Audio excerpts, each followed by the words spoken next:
Hello students, welcome to our channel science zone by Usha चर। तो बेटा आज हम इस वीडियो में कक्षा 10 के पाठ 6 जैव प्रक्रम का भाग पोषण के बारे में हम कर रहे थे। तो इससे पिछले वाले भाग में भी हमने आपको बताया था कि भी मानव पाचन तंत्र का चित्र बताया था आपको। आज हम एक्सप्लेन करेंगे कि भी मनुष्य के अंदर पोषण की प्रक्रिया कैसे होती है। तो आपने पाचन तंत्र का चित्र पीछे वाली वीडियो में देखा था, तो आपने उसमें हमारे पाचन तंत्र जो है यानी कि पोषण में वही सारी क्रियाएं होती हैं। मैंने बताया था कि एक कोशिकीय जीव हो या बहुकोशिकीय जीव, वही पांचों स्टेप होते हैं। सबसे पहले वाला कौन सा था? अंतर्ग्रहण, दूसरा पाचन, तीसरा हमारा क्या था? अवशोषण, चौथा स्वांगीकरण और पांचवा बहिक्षेपण, यानी कि पांचों स्टेप होते हैं। मनुष्य के अंदर ये पांचों स्टेप कौन से भाग में जो आहार ना हमारा पाचन तंत्र था उसमें कैसे होते हैं, आज हम इनको एक्सप्लेन करेंगे।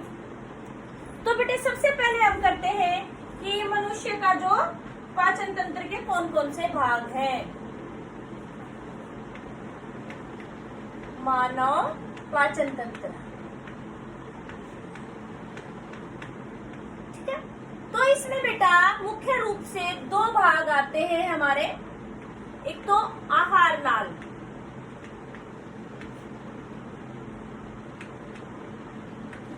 और दूसरा हमारा होता है पाचक ग्रंथि।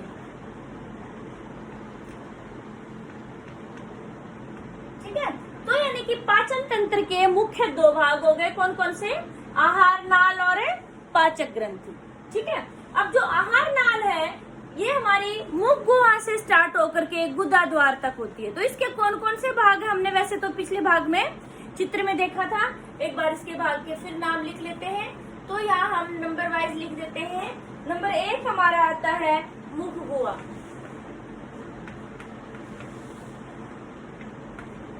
नंबर 2 हमारा आता है बेटे इसमें भोजन ग्रेसिका,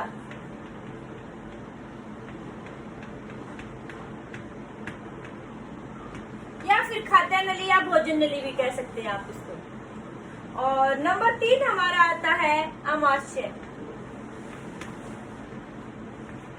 नंबर 4 आता है बेटे इसमें हमारा छोटी आंत।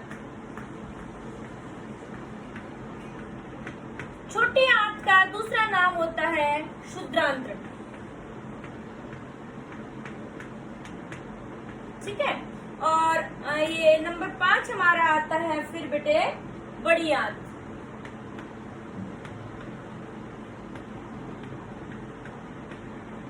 उसको बोलते हैं बृहदांत्र।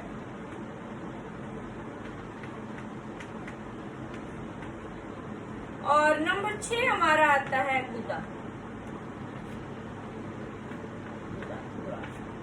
ठीक है, तो ये हमारी आहार नाल के भाग है। हमारी जो आहार नाल है बेटे पूर्ण होती है। आहार नाल दो तरह की होती है, पूर्ण और अपूर्ण।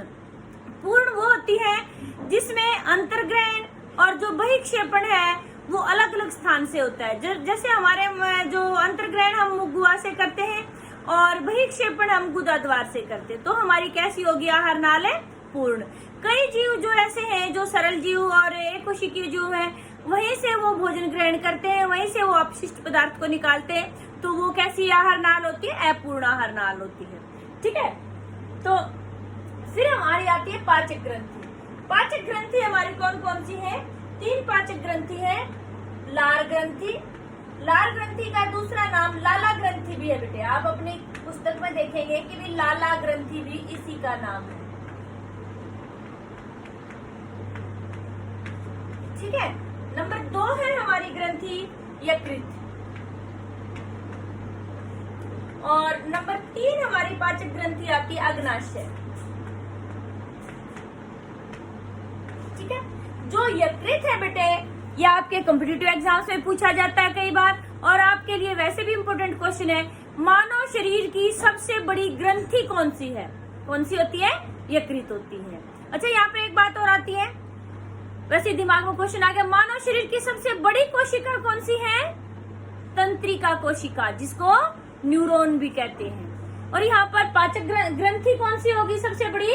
यकृत ग्रंथि। ठीक है, तो अब हम इन सब के बारे में टर्न बाय टर्न करेंगे। सबसे पहले हमारा आता है मुख गुहा।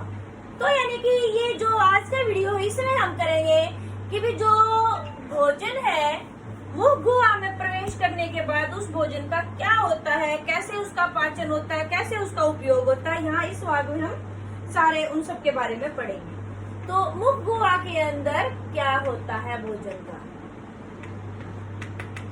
मुख गुहा के अंदर बेटा 3 चीजें होती है। एक तो दांत होते हैं, एक हमारी जीभ होती है और एक हमारे लार ग्रंथि होती है।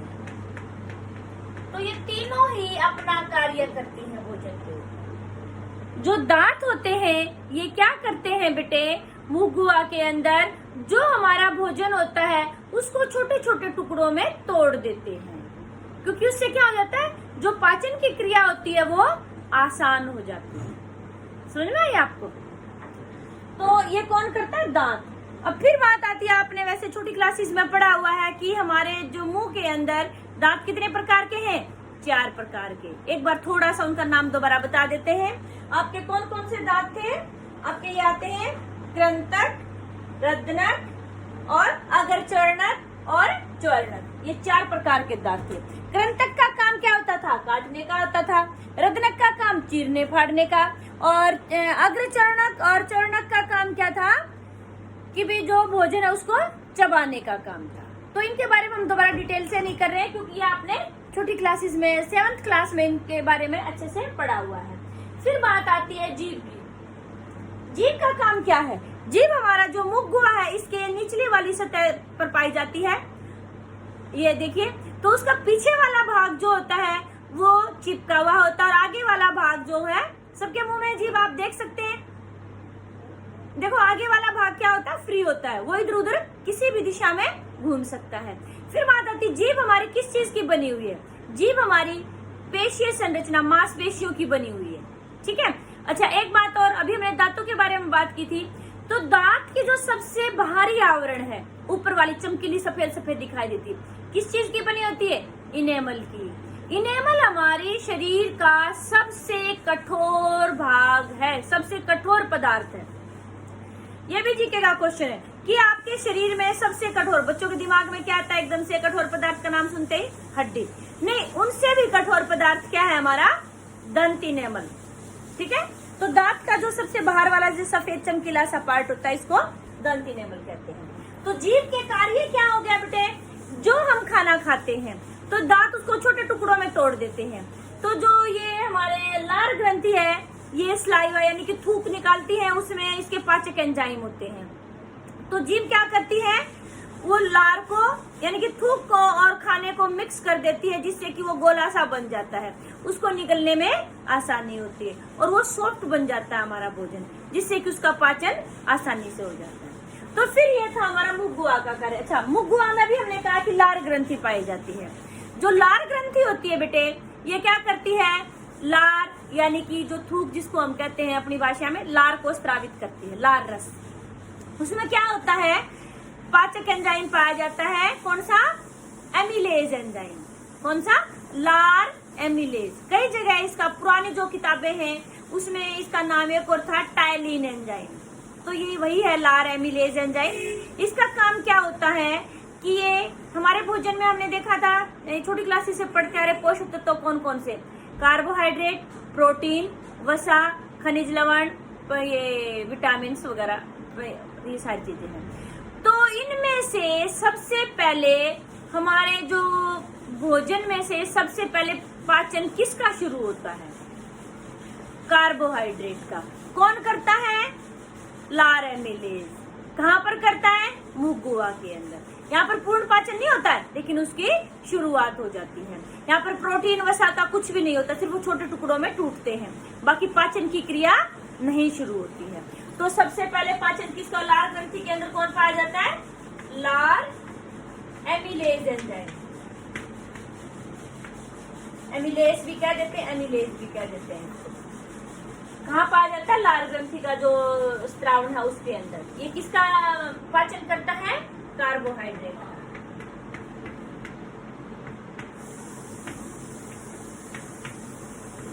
ठीक है बेटे। उसके बाद मुख गुहा के बाद हमारा भोजन कहाँ आता है? ये खाद्य नली। खाद्य नली या भोजन नली या फिर ग्रसिका, आप कुछ भी कह सकते हैं। जो हमारा यहाँ ओइसोफेगस जिसको इंग्लिश में कहते हैं, भोजन यहाँ आता है। ये भोजन के पाचन में कोई भी भूमिका नहीं होती इसकी। इसका काम क्या होता है, सिर्फ भोजन को मुख गुहा से आमाशय तक पहुंचाने का कार्य करती है। कौन? भोजन नली। तो इसके अंदर ये भी मांसपेशियों की संरचना है। पूरी आहार नाल के अंदर जो प्रक्रिया होती है, किसकी होती है? क्रमाकुंचन प्रक्रिया। क्रमाकुंचन प्रक्रिया क्या होती है बेटे? जैसे बार बार ऐसे फैलना सिकुड़ना, फैलना सिकुड़ना, तो भोजन के अंदर ऐसे पुश होता रहता है, आगे धक्के लगते रहते हैं, भोजन हमारा आगे बढ़ता रहता है। समझ में आई आपको बात? तो क्रमाकुंचन, आपसे पूछा जाए कि हमारी आहार नाल के अंदर कौन सी गति होती है? क्रमाकुंचन गति। ठीक है, तो ये खाद्य नली से फिर हमारा कहाँ आ गया? आमाशय के अंदर। आमाशय में क्या होता है बेटे? आमाशय की जो भित्ति होती है, आमाशय की भित्ति के अंदर छोटी छोटी ग्रंथियां पाई जाती हैं। कौन सी? जठर ग्रंथि। आपसे पूछा जाए आमाशय की भित्ति में कौन सी ग्रंथि पाई जाती है? जठर ग्रंथि। वो क्या स्रावित करती है? जठर रस।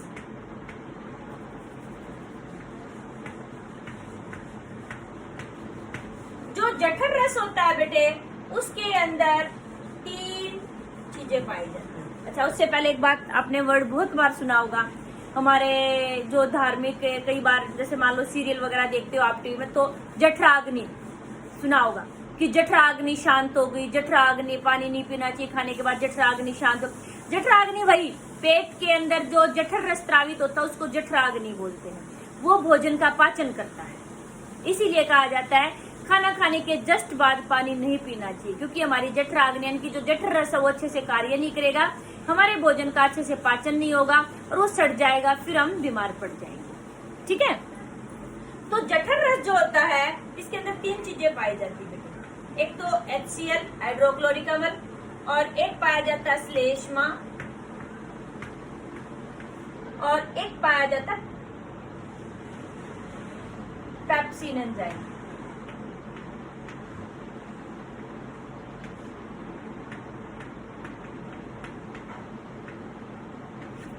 ठीक है, अच्छा, उससे पहले एक बात आती है कि एंजाइम शब्द आया, तो एंजाइम क्या होते हैं? कई बार आता है ये शब्द इस पाठ में कि भी एंजाइम जैव उत्प्रेरक होते हैं। एंजाइम क्या होते हैं?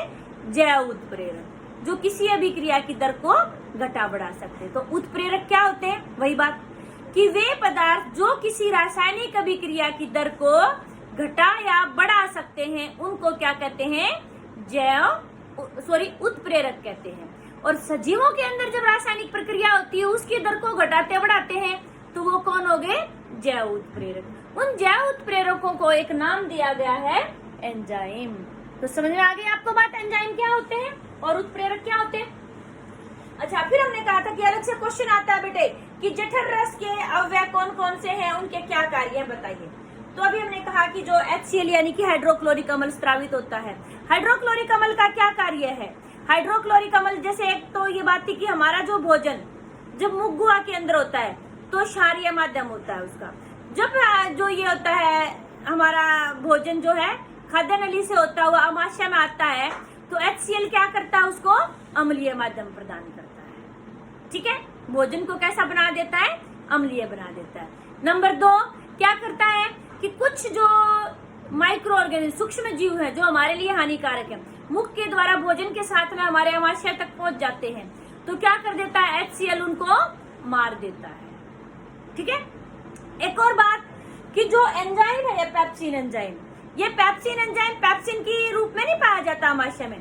किस रूप में पाया जाता है? पेप्सिनोजन के रूप में।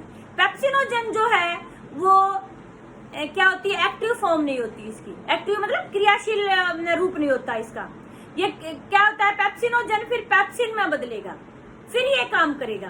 तो पेप्सिनोजन पेप्सिन में कब बदलता है? अम्लीय माध्यम में। तो ये HCl के कार्य हो गए, पेप्सिनोजन को पेप्सिन में बदलना, जो सूक्ष्म जीव, हानिकारक सूक्ष्म जीव हमारे आमाशय में पहुंच जाते हैं उनको मारना, और भोजन की प्रकृति को अम्लीय बनाना। ठीक है, फिर बात आती है श्लेष्मा। श्लेष्मा का क्या कार्य है?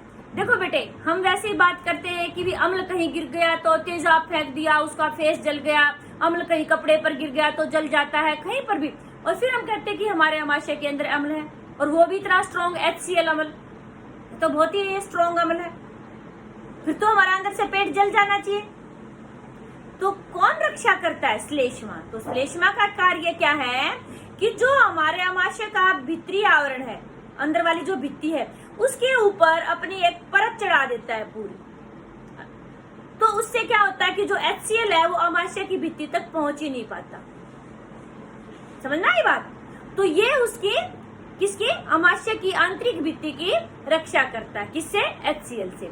फिर बात आती है, दिमाग में घूम रहा होगा प्रश्न आपके कि श्लेष्मा ऐसी चीज क्या है जिसके ऊपर अम्ल विकारी नहीं? आपको जुकाम हो जाता है कई बार, जो नाक से निकलता है, वही श्लेष्मा है। उसकी मोटी परत होती है हमारे अंदर पेट में, वो क्या करती है, उसके ऊपर अम्ल वगैरह का किसी का भी असर नहीं होता। इसलिए कहते हैं ज्यादा तली हुई चीजें, ज्यादा मसालेदार चीजें नहीं खानी चाहिए। क्यों? उससे क्या होगा, जो हमारी जो अमाशय के अंदर श्लेष्मा की परत होती है वो कटनी शुरू हो जाती है, और वो कट जाएगी तो अंदर पेट में घाव हो जाते हैं, जिसको फिर आगे ये घाव नहीं ठीक किए जाए तो बहुत बड़ी बीमारी का रूप ले लेते हैं, जिसको हम अल्सर कहते हैं। और अल्सर का तो इलाज भी संभव नहीं, पूरी उम्र फिर ऐसे ही रहना पड़ता है। तो इसलिए बेटे ज्यादा मिर्च मसाले वाली, ज्यादा तली हुई चीजें नहीं खानी चाहिए। किसको नुकसान पहुंचाती है? श्लेष्मा की परत, और उससे फिर वो हमारी अमाशय की भित्ति जख्मी हो जाएगी, और फिर हम अल्सर की बीमारी हो जाती है। फिर बात आती है पेप्सिन एंजाइम। पेप्सिन एंजाइम क्या करता है बेटे? प्रोटीन का पाचन करता है। ठीक है, तो तीनों के कार्य हो गए। तो अमाशय के अंदर किसका पाचन शुरू हो गया? प्रोटीन का। कार्बोहाइड्रेट का कहाँ शुरू हो गया था? मुंह गुहा के अंदर। अभी वसा की तो कोई जिक्र ही नहीं है।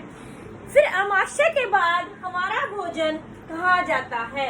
अमाशय के बाद हमारा भोजन जाता है छोटी आंत यानी कि शुद्रांत्र के अंदर।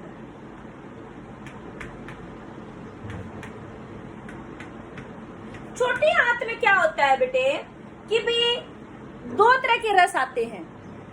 एक तो हमने जो चित्र बनाया था साइड में, यानी कि पित्तरस,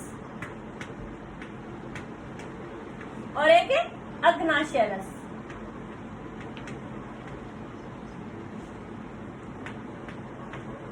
पित्तरस कहाँ से आता है? हमारे यकृत से। और अग्नाशय रस कहाँ से आता है? अग्नाशय से। अच्छा, एक बात और ध्यान देने लायक है कि हमने जब यकृत बनाया था चित्र में, तो साथ में हमने एक पित्ताशय बनाया था। तो पित्ताशय का क्या काम है? पित्ताशय क्या करता है बेटे कि जो पित्तरस है लगातार स्रावित होता रहता है। पित्ताशय क्या करता है कि पित्तरस को स्टोर करके रखता है, भंडारित करके रखता है।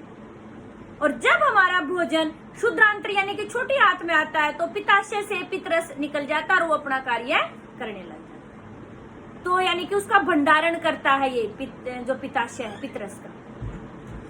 फिर एक और क्वेश्चन है, इंपॉर्टेंट क्वेश्चन, कि जो पित्तरस है बेटे, इसमें कोई भी पाचक एंजाइम नहीं पाया जाता। फिर भी हम कहते हैं कि लीवर में दिक्कत आ गई, लीवर यकृत को ही बोलते हैं बेटे कि लीवर खराब हो गया, उससे तो कोई भी ऐसी ताकत वाली चीज नहीं खाई जाती। ऐसा क्यों कहा जाता है?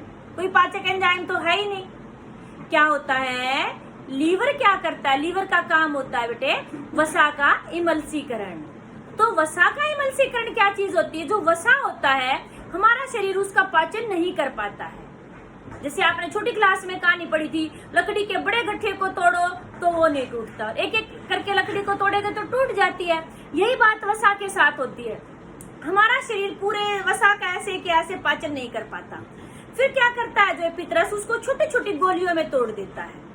वसा का छोटी छोटी गोलियों में टूटना ही क्या कहलाता है? वसा का इमल्सीकरण। उससे कि फिर क्या होता है कि हमारा शरीर वसा का पाचन आसानी से कर पाता है। समझना ये बात? तो ये पित्तरस नहीं होगा तो वसा का पाचन नहीं होगा। हम कोई भी ऐसी चिकनाई वाली चीज, वसा वाली चीज जैसे दूध घी वगैरह खाएंगे तो हमें उल्टी आनी स्टार्ट हो जाती है। तो ये हमारा जैसे कहते हैं लीवर कमजोर हो गया है, ताकत वाली चीज नहीं पचा पाता। तो यानी कि जो वसा वाली चीजें हैं वो हमारे शरीर में उनका पाचन ही नहीं होगा, ये पित्तरस नहीं होगा। तो इसलिए इसका बहुत इंपॉर्टेंट रोल है। फिर आता है अग्नाशय रस। ये दोनों रस कहाँ आकर मिले थे? छोटी आंत के अंदर, वहां पर भोजन का पाचन हो रहा है। तो अग्नाशय रस के अंदर बेटे क्या क्या चीजें होती हैं? यानी कि अग्नाशय रस में एक तो प्रोटीन के पाचन के लिए ट्रिप्सिन एंजाइम होता है।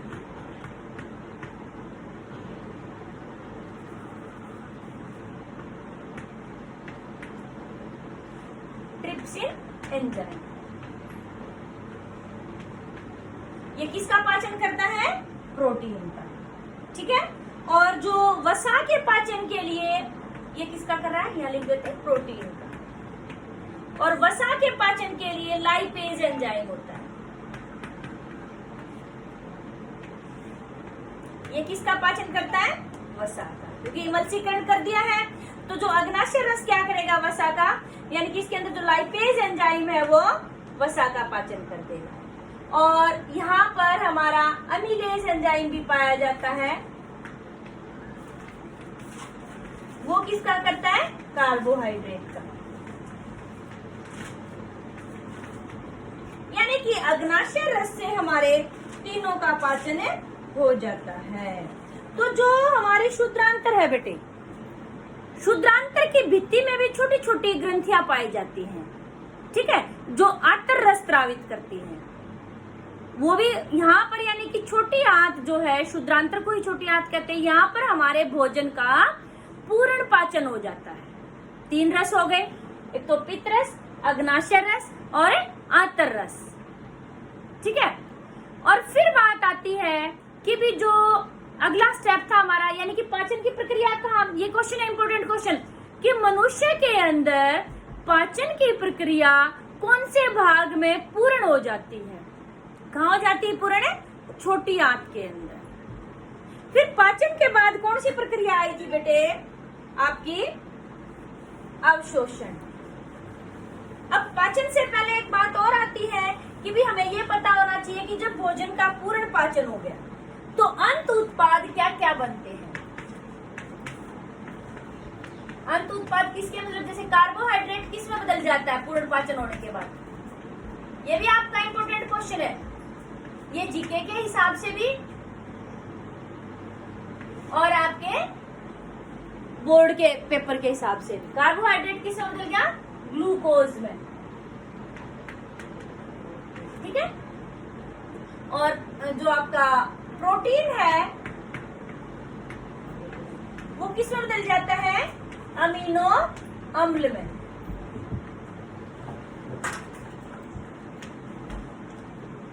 ठीक है। और जो आपका वसा है बेटे वो किस में बदल जाता है? ग्लिसरॉल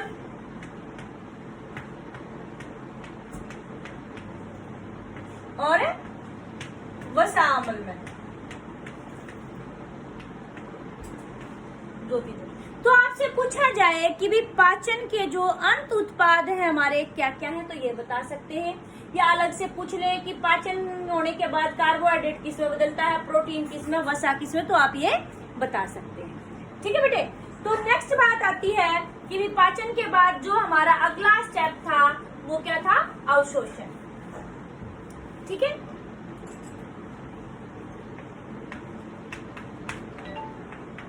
अवशोषण यानी कि जो भोजन का पाचन हो गया उसमें जो ऊर्जा निकलती है तो उसका हमारी जो कोशिकाएं हैं वो अवशोषित कर लेती है। तो ये अवशोषण की प्रक्रिया कहाँ होती है बेटे? ये भी छोटी आंत में होती है। अब छोटी आंत में एक और संरचना पाई जाती है, दीर्घरोम। ये क्वेश्चन है, दीर्घरोम क्या है और उनका कार्य क्या है?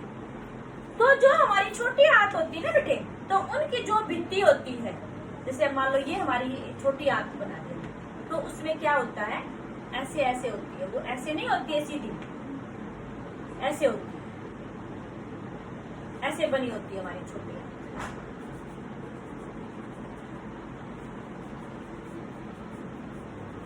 तो जो ये संरचनाएं हैं इनको हम बोलते हैं दीर्घरोम। अब देखो इतनी बड़ी हमने एक लाइन ये खींच रखी है, ये एक पाइप है और ये एक पाइप है। किसकी लंबाई ज्यादा है? दोनों हमने तो बराबर लंबाई की बनाई है। नहीं, इसकी लंबाई ज्यादा है। जैसे इसको हम पूरा खोलेंगे तो बहुत लंबी हो जाएगी और खुलेगी ही नहीं। तो दीर्घरोम क्या करता है? अभी हमने कहा कि जो अवशोषण की प्रक्रिया है वो कहाँ होती है? छोटी आंत में। तो दीर्घरोम क्या करते हैं बेटे उसके सतही क्षेत्रफल को बढ़ा देते हैं। अब सतही क्षेत्रफल बढ़ने से क्या होगा, सतही क्षेत्रफल ज्यादा होगा तो अवशोषण की प्रक्रिया भी अधिक होगी। समझ में आई आपको बात? तो यानी कि दीर्घरोम का कार्य क्या हो गया, सतही अवशोषण के लिए सतही क्षेत्रफल को बढ़ाना। फिर यहाँ तो दीर्घरोम है क्या, छोटी आंत की भित्ति में उंगली जैसे छोटे छोटे शाखित पर्वत पाए जाते हैं, उन्हें क्या कहते हैं, दीर्घरोम कहते हैं। ठीक है बेटे। तो फिर अवशोषण के बाद आता है स्वांगीकरण। स्वांगीकरण में क्या होता है कि जो ऊर्जा अवशोषित की है कोशिकाओं ने, उसको शरीर की विभिन्न क्रियाओं के लिए प्रयोग कर लेते हैं। तो ये हमारा हो गया स्वांगीकरण। उसके बाद हमारा था बहिक्षेपण। तो बहिक्षेपण में क्या होता है बेटे, अभी हमने छोटी आंत तक हमारा भोजन आ गया था, पाचन भी हो गया था, अवशोषण भी हो गया था, स्वांगीकरण भी हो गया। फिर जो हमारा भोजन था उसमें कुछ पदार्थ ऐसे बचते हैं कि जो अपशिष्ट पदार्थ, उनका शरीर में कोई भी उपयोग नहीं है, तो शरीर उन अपशिष्ट पदार्थों को मल के रूप में शरीर से बाहर निकालता है। ठीक है। तो फिर जो अपशिष्ट पदार्थ वो कहाँ पहुंचते हैं, हमारे बड़ी आंत में।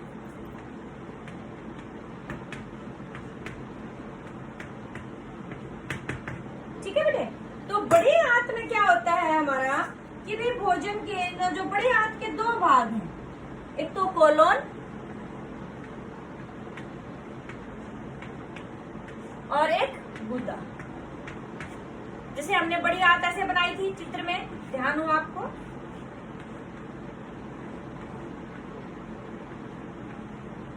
ऐसे बनाई थी ना। तो ये वाले भाग जो है कोलोन है, और जो नीचे वाला प्लेन भाग बनाया था वो क्या था, गुदा था।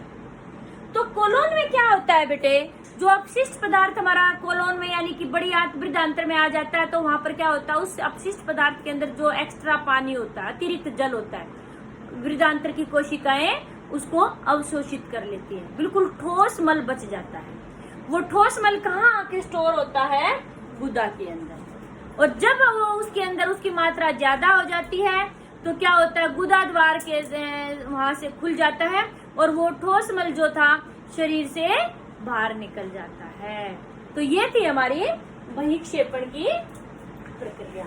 यानी कि हमने अभी देखा है कि भी मनुष्य के अंदर पोषण की प्रक्रिया कैसे होती है। तो आपको समझ में आई बेटे? इसमें फिर भी आपको कोई डाउट लगता है तो आप पूछ सकते हैं। तो हमने देखा कि भी मनुष्य में जो भोजन हम मुख गुहा के अंदर लेते हैं तो उसके साथ कौन कौन सी क्रियाएं होती हैं, और कौन से जो हमारे आहार नाल के विभिन्न भाग हैं, कौन से भाग में भोजन का क्या होता है, कौन से एंजाइम होते हैं। इसमें बेटे बड़ा क्वेश्चन भी पूछ सकते हैं आपसे, और इसमें से छोटे छोटे भाग बना करके, जैसे जठररस क्या है, उसके अवयव क्या हैं, पित्तरस का क्या कार्य, तो ऐसे आपसे कोई भी क्वेश्चन पूछ सकते हैं।